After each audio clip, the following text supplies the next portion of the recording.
Jangan lupa subscribe ya guys untuk mendapatkan informasi baru dari Kawan TV. Kawan, guru mahasiswa PPG UI Naranili Banda Aceh. Hari ini pada tanggal 16 Oktober 2024 saya akan melaksanakan bikin Diktat. Assalamualaikum warahmatullahi wabarakatuh.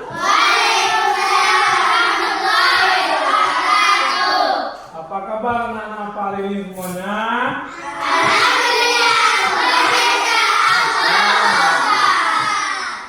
Sebelum kita belajar tentang perilaku sifat terpuji, lebih dulu kita berdoa.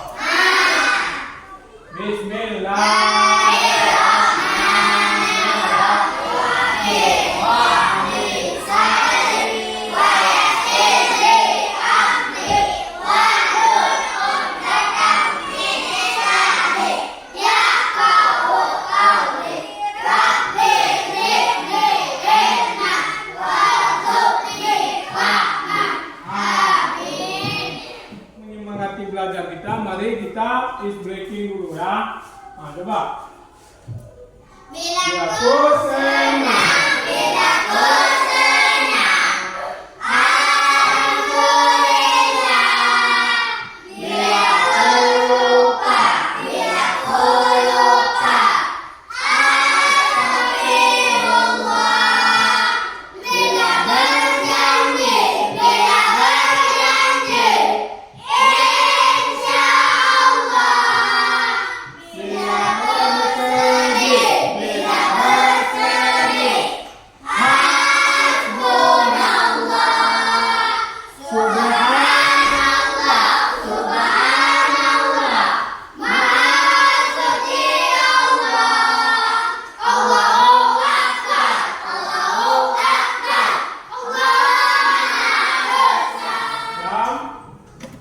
dengan tema sifat perilaku terpuji ya. Jadi untuk ini kan sifat perilaku terpuji. Siapa yang tahu tentang sifat-sifat kita tentang perilaku terpuji? Coba punya sifat perilaku terpuji, contohnya apa? Contoh sifat perilaku terpuji apa? Coba,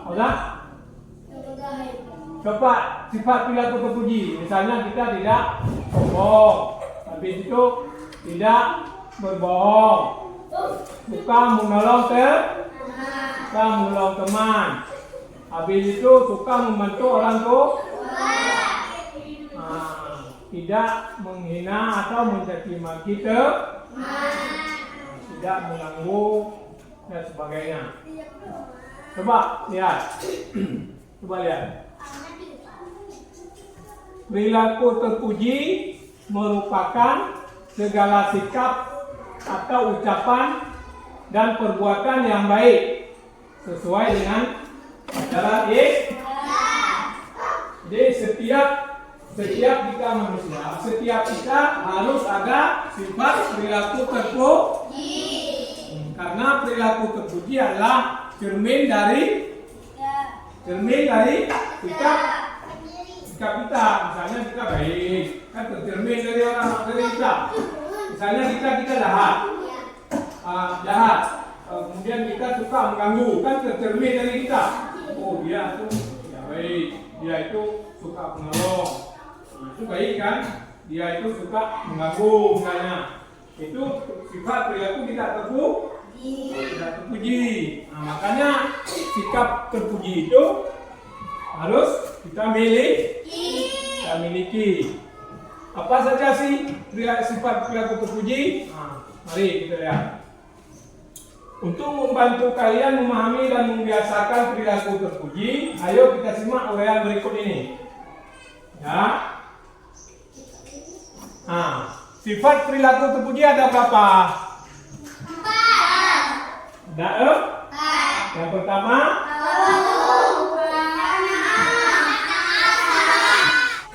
tawazu.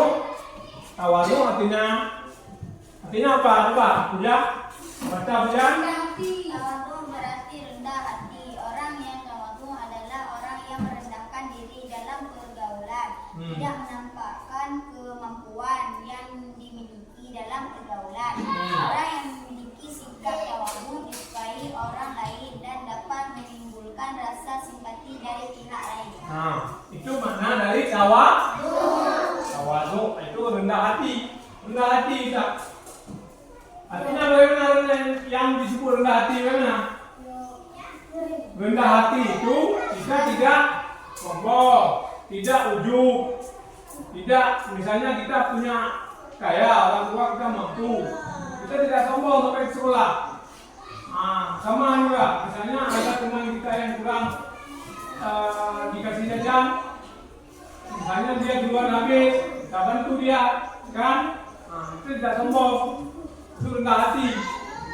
Ketika kita dihina, dicaci, kemudian kita memaafkan dia, tidak malah kita tidak membalas, rendah, itu namanya rendah hati, namanya tawadhu. Yang kedua tadi apa?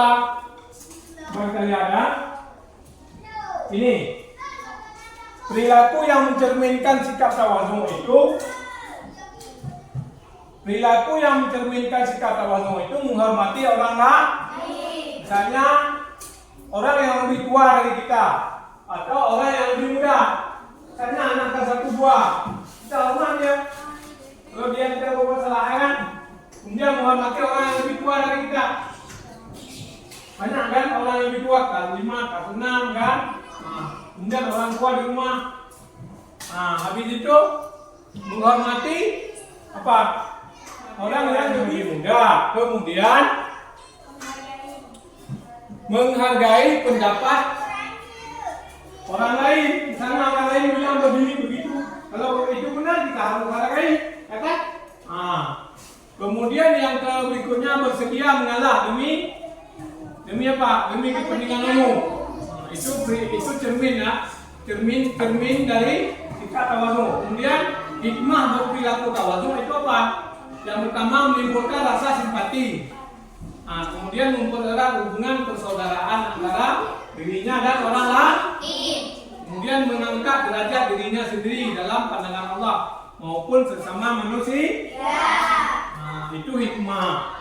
Ini cermin ya, cermin dari tawadhu, ini hikmah. Hikmah dari sikap tawadhu.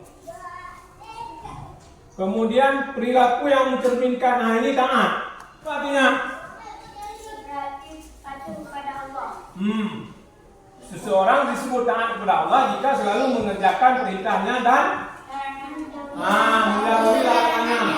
Contohnya, misalnya Allah kita diwajibkan bersalat, diwajibkan berpuasa, diwajibkan memberi zakat jika sampai bisa, diwajibkan berhaji jika kan tadi perilaku taat.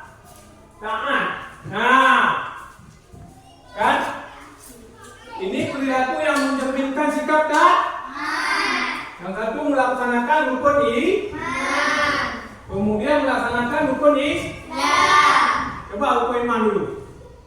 Rukun iman ada 5 perkara. 1. Percaya kepada Allah. 2. Percaya kepada malaikat-malaikat Allah. 3. Percaya kepada hari kiamat. 4. Percaya kepada rasul-rasul Allah. 5.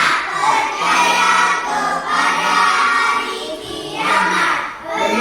Percaya kepada malaikat kiamat. Itu namanya sikap taat kepada Allah. Kemudian yang kedua melaksanakan rukun Islam. Coba rukun Islam.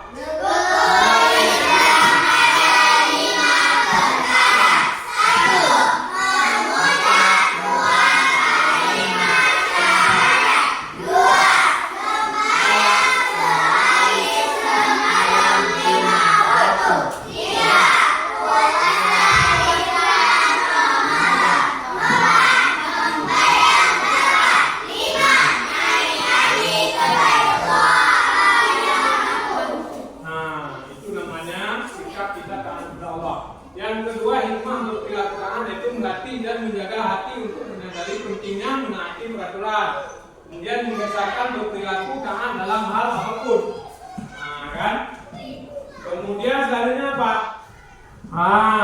Kan? Tadi perilaku taat. Nah, kan? Ini perilaku yang mencerminkan sikap taat. Yang satu melaksanakan rukun iman. Kemudian melaksanakan rukun Islam. Coba rukun iman dulu. Rukun iman ada 6 perkara. 1. Percaya kepada Allah. 2. Percaya kepada malaikat-malaikat Allah. 3. Percaya kepada hari kiamat. 4. Percaya kepada rasul-rasul Allah. 5. Percaya kepada hari kiamat. 6. Percaya kepada malaikat kiamat. Nah, itu namanya sikap taat kepada Allah. Kemudian yang kedua melaksanakan rukun Islam. Coba rukun Islam.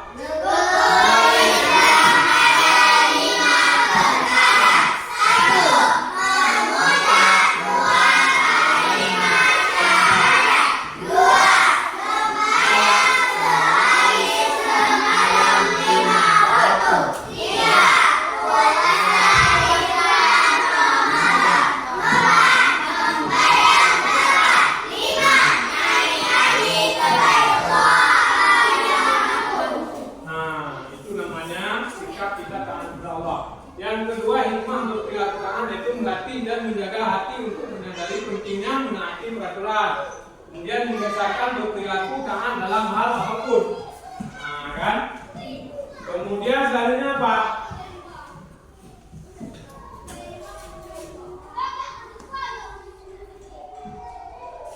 Selanjutnya qanaah. Apa makna qanaah? Artinya merasa cukup atas apa yang telah dikaruniakan oleh Allah. Sifat qanaah tidak membuat orang mudah putus asa.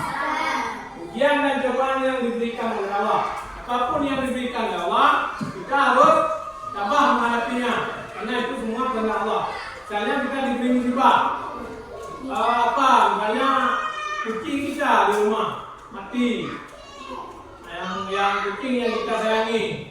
Kemudian ada musibah lain, kita tidak terima karena semua itu adalah kehendak Allah. Kemudian perilaku yang mencerminkan sikap qanaah, tidak pernah mengeluh. Anak pernah mengeluh, ya, tidak pernah mengeluh dalam menghadapi kenyataan hidup.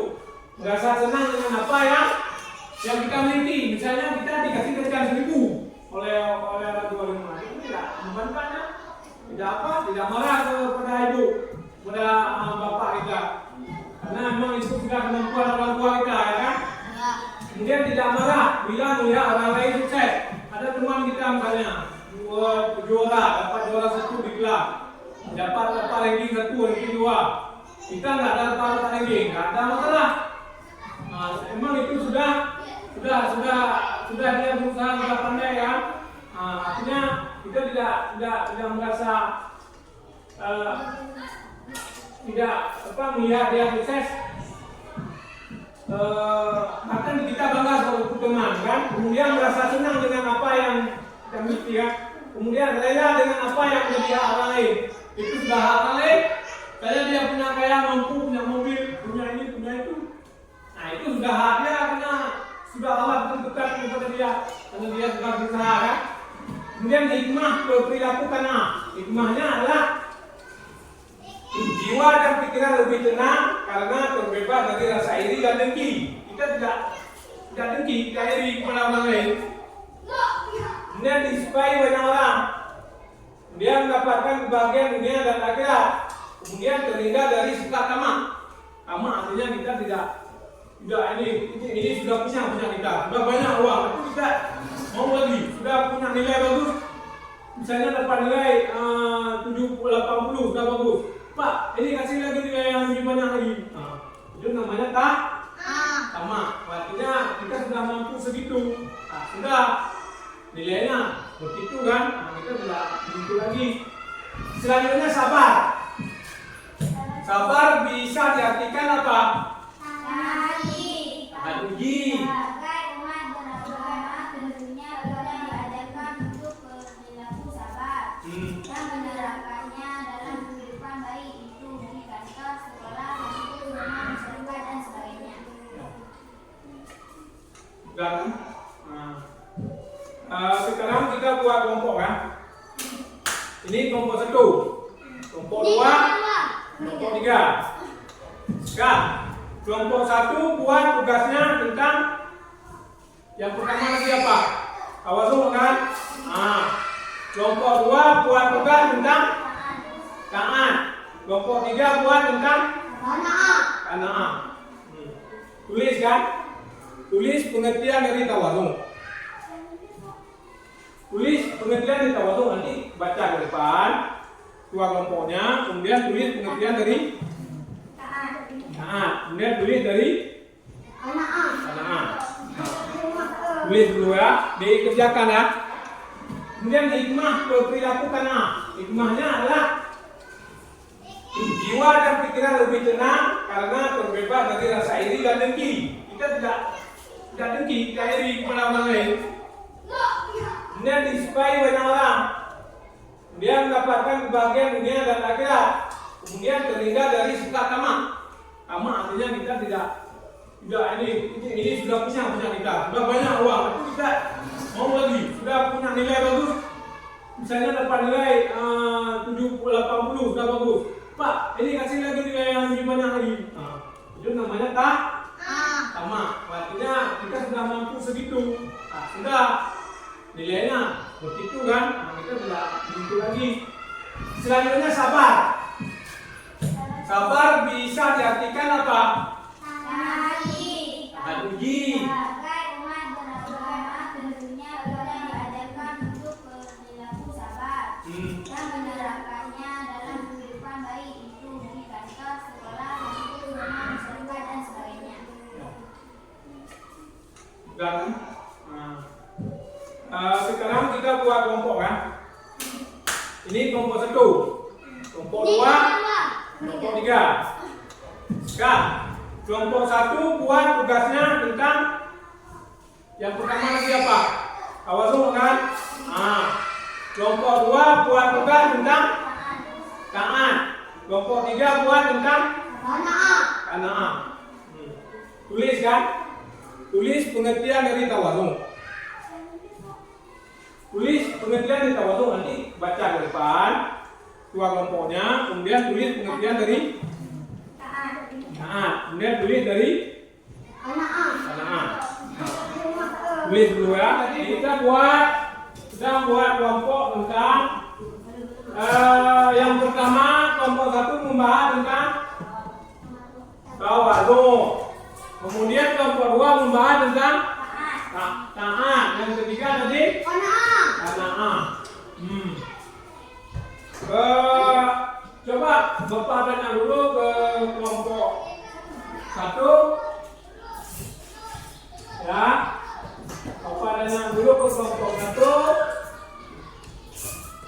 Coba yang wakil kelompok 1 apa? Coba coba sedikit jelaskan ke kelompok lain ya tentang tawadhu.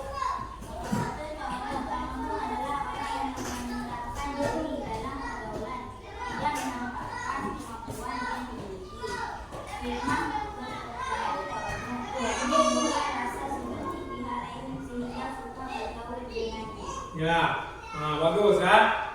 Di kelompok 1, kelompok 2 tadi tentang nanti kelompok 1 ke depan ya. Kelompok 2 ke depan nanti. Cuman ini Bapak tidak suruh jelas ini di sana. Depan itu kan. Jadi hasil diskusi ini kan sudah ngerti kan? Coba. Yang tadi apa itu tadi? Karena ada. Sekarang Bapak panggil kelompok 1 yang mewakili siapa? Coba ke depan. Coba ke depan.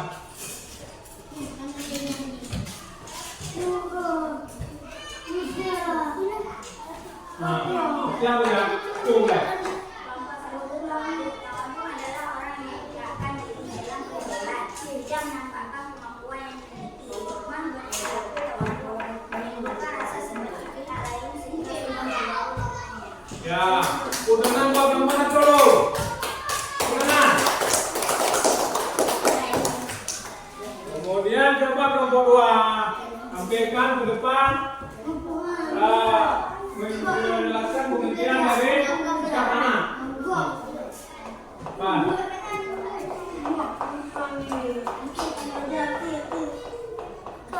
Baca orang. Daan berarti patuh kepada Allah dan menjauhi larangannya. Hikmah daan melaksanakan rukun iman dan melaksanakan rukun Islam. Udah nampak kelompok 2. Coba kita panggil sekarang. Pak nomor 3 ke depan yang diwakili oleh coba Bet.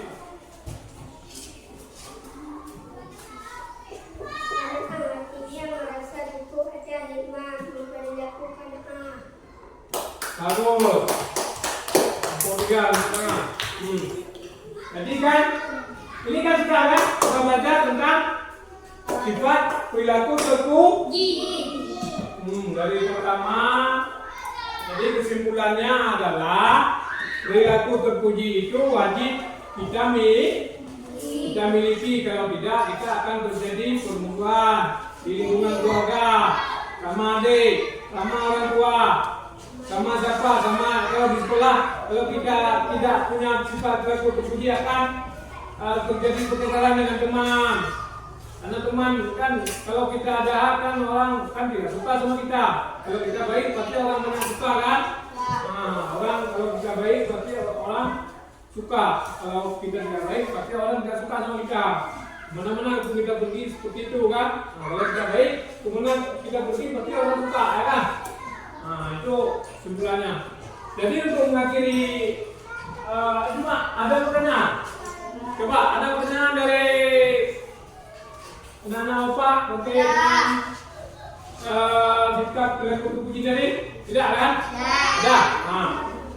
Jadi untuk mengakhiri pelajaran kita hari ini, mari kita berdoa dulu. Bismillahirrahmanirrahim.